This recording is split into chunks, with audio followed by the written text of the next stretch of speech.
Thank you very much, Phil, and I am so grateful to the National Committee to Preserve Social Security and Medicare for their support and endorsement today.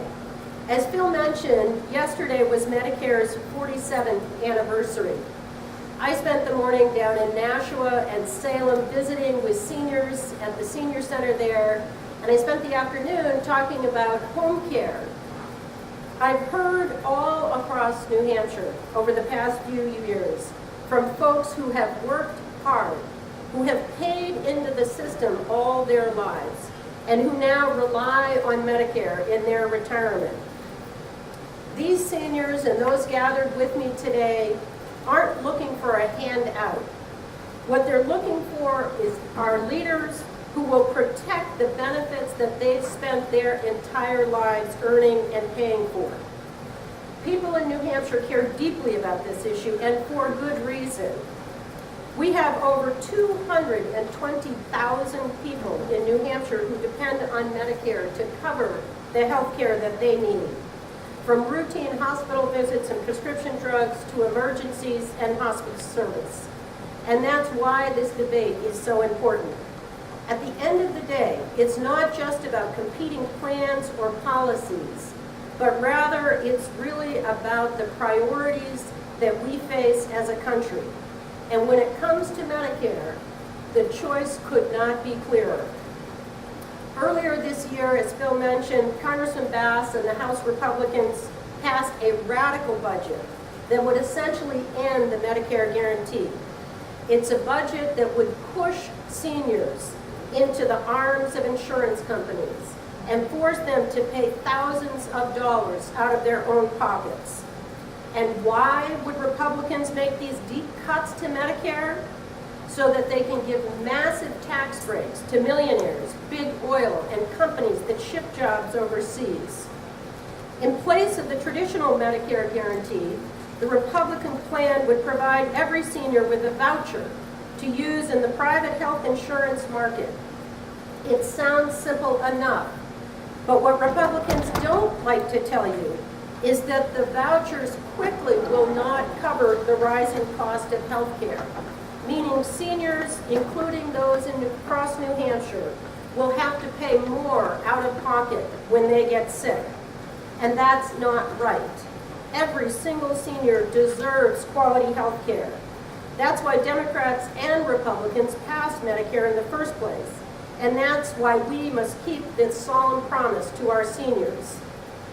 Now look, there's no question that we need to cut the deficit and reduce our debt. And I will vote to cut wasteful spending so that we can do that in a balanced, responsible way that asks for shared sacrifice from all Americans. That's the New Hampshire way. I've said this before. I will support any proposal from any politician of any party that cuts spending in a way that protects our priorities.